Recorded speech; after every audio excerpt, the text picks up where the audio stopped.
இன்று பிரச்சாரத்தை துவங்கியிருக்கிற தமிழக வெற்றி கழகத்தின் தலைவர் விஜய் அவர்களுக்கு என்னுடைய வாழ்த்துக்களை தெரிவித்துக் கொள்கிறேன். இப்போது அவருடைய களப்பணிகளை தீவிரப்படுத்தி இருக்கிறார். மகிழ்ச்சி.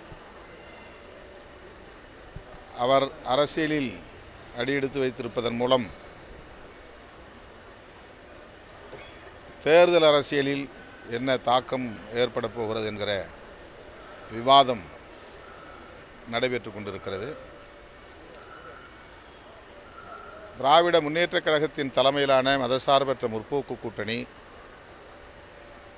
இந்த ஒரு அணி மட்டும்தான் தமிழகத்தில் இப்போது ஒரு உருவத்தை வடிவத்தை பெற்றிருக்கிறது, வலுவாகவும் இருக்கிறது, தொடர்ந்தும் இயங்குகிறது.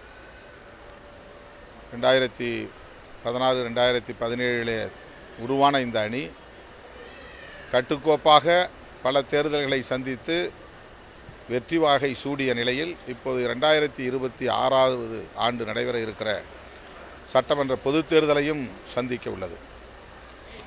இந்த அணியை வீழ்த்துவோம் என்று பல முனைகளிலிருந்து குரல்கள் ஒலிக்க தொடங்கியிருக்கின்றன. அதிலே ஒரு குரல் விஜயின் குரல். இன்னொரு புறம் அதிமுக, அதனுடன் கூட்டணி அமைத்ததாக கருதப்படுகிற பாஜக, எதிர்க்கட்சிகள் சிதறி கிடக்கின்றன.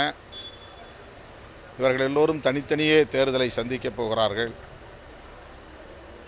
ஒரு அணியாக இன்னும் வடிவம் பெறவில்லை என்பதுதான் யதார்த்தமான உண்மை.